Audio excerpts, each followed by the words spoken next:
Rajesh Gupta, ACCF national team member, नई दिल्ली। हम लोग सभी जगह पर देखते हैं कि helpline number, toll free number लिखे रहते हैं, और जब उन विभागों के इन नंबरों पर फ़ोन करते हैं तो कभी न कभी फ़ोन उठता नहीं, और कभी न कभी फ़ोन उठता भी है तो सही जवाब नहीं मिलता, और अगर सही जवाब भी मिला तो उस पर पूरी बात हो जाने के बाद भी उस पर कोई कार्रवाई जो हमने दी,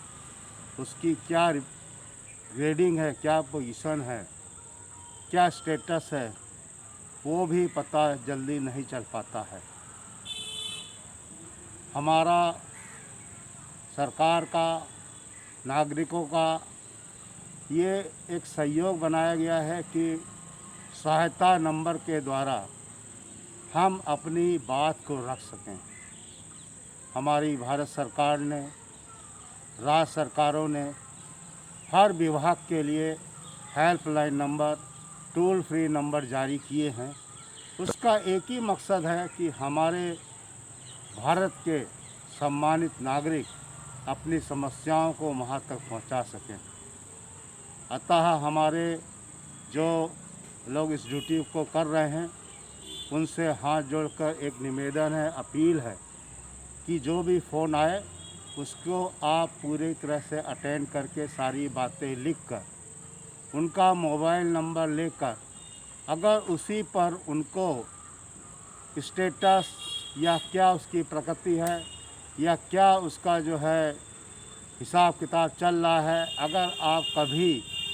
बता सकें तो ये अपने में एक बड़ी ही अच्छी अनुभूति होगी, बड़ा ही लोगों को अच्छा लगेगा। हमारे बहुत से विभाग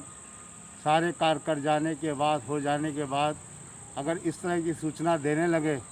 तो वास्तव में सूचना क्रांति आ जाए इस कार्य से करने से,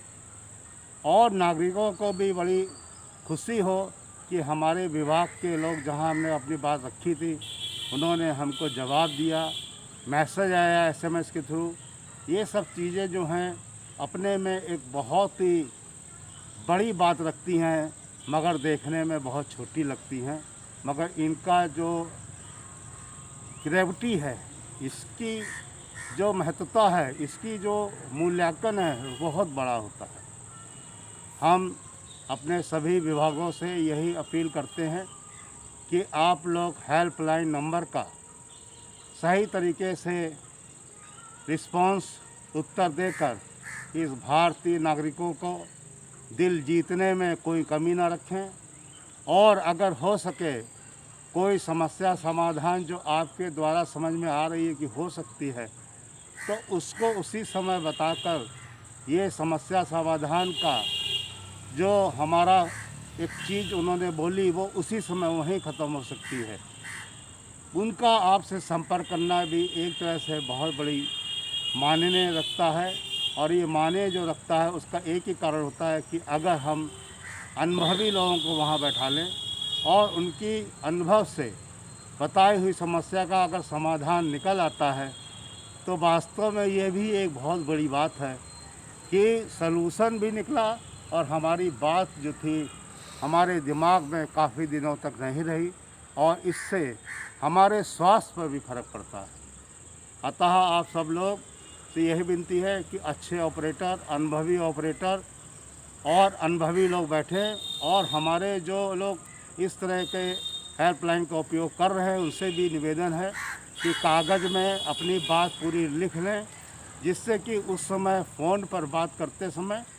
वो सारी बात ठीक से बोल सकें। आधी बात बोलने के बाद में फिर दोबारा फ़ोन करके आधी बात बोलें, ऐसे जो है उन ऑपरेटरों को भी बहुत असुविधा होती है, और आपका भी बात जो है पूरी तरह से नहीं सुनी जा सकती, या सुन सकते हैं या समस्या का समाधान निकाल सकते हैं। ये तभी होगा जब हम अपनी महत्वपूर्ण बात केवल अपने कागज़ पर लिखकर उस विभाग पर हम हेल्पलाइन नंबर के माध्यम से, टोल फ्री नंबर के माध्यम से छोटे रूप में कहें, जिससे कि जो हमारी ग्रेविटी है समस्या की या समाधान की वो निकल के आए। केवल हम अपनी छोटी मोटी समस्याओं के लिए हम इस तरह की बात करेंगे तो वो जो महत्वता है उस पर उतना जो है असर नहीं पड़ता है। इसलिए आप सब लोगों से अपील है कि टोल फ्री नंबर और जो हेल्पलाइन नंबर है उसका सही तरीके से उपयोग करें और हमारी सरकार इस तरह की जो भी समस्याएं या जो भी समाधान आता है या जो होगा वो आपको ज़रूर जो है करती हैं, ज़रूर इसके मैसेज भेजती हैं। और इनका जो है शिकायत नंबर या जो कॉल नंबर है वो आपको SMS के माध्यम से मिलनी चाहिए, ये मेरी एक अपील है। और कहीं कहीं कुछ डिपार्टमेंट तो इस तरह की सेवाएं दे रहे हैं, भेज रहे हैं, जो आपको कहते हैं कि इस नंबर से अपना स्टेटस पोर्टल पर जाकर देख सकते हैं। तो आइए हम सब लोग हेल्पलाइन नंबर के प्रति जागरूकता के साथ, सतर्कता के साथ इसका उपयोग करें। यही इसकी वास्तविकता है और यही इसकी उपयोगिता है कि हम लोग जो है अपनी बात को कम से कम चीज़ में बोलकर और उसको सही डिपार्टमेंट में टेलीफोन करके अपनी बात को रखें। यही हमारी आज की एक जागरूकता और सतर्कता मिठास भाषा और हर चीज़ यहाँ पर स्वादिष्ट शुद्ध मिठाइयों के साथ आपको मिलती है। आप आइए और आप इसके साथ साथ आपको लाजवाब जो है यहाँ अमावा मंदिर जो है जन्मभूमि के पास में ही है। निःशुल्क यहाँ पर आपको भोजन,